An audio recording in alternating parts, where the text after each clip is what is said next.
দর্শক, আপনারা দেখছেন ভয়েস অব ক্যালকাটার অনুষ্ঠান।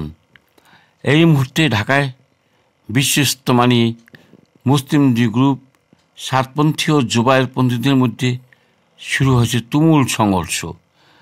প্রাথমিক প্রাপ্ত খবর অনুযায়ী জানা গেছে, দুপক্ষের সংঘাতে এখন পর্যন্ত নিহত হয়েছে 3 জন, আহত শতাধিক।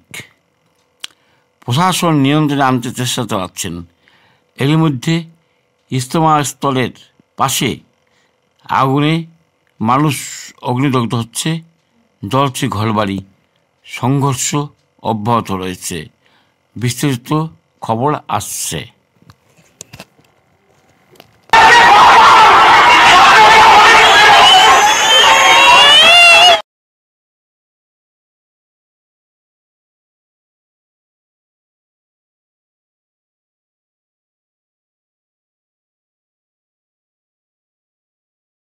ইসলামের স্বার্থে, দেশের স্বার্থে কোন রকম সমস্যার চেষ্টা না করে তারা যদি আবার আলোচনা করে তো তারা একটা সমাধানে আসতে পারে।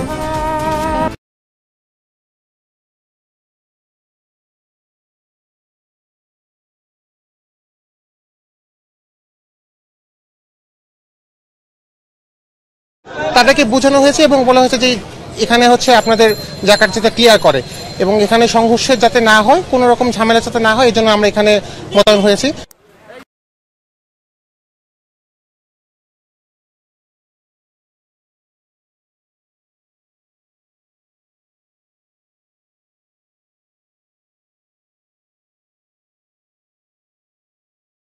সাদ অনুসারীরা ঠিক 3:30 থেকে 4টার মধ্যে কামারপাড়া ব্রিজের নিচ থেকে আমাদের সাথীদের উপর আক্রমণ করা হলো।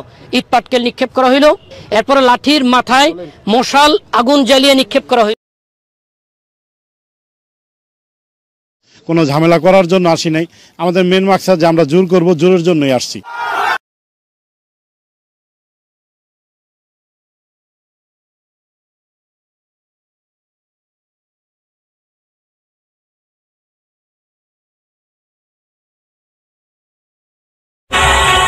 দেশ বিদেশের সব খবর জানতে, দেখতে, শুনতে, শিক্ষা, স্বাস্থ্য, যোগাযোগ, ভ্রমণ, বাণিজ্য ও বিনোদন সহ বিভিন্ন বিষয়ে সবার আগে সব প্রতিবেদনটি দেখুন ভয়েস অব ক্যালকাটায়।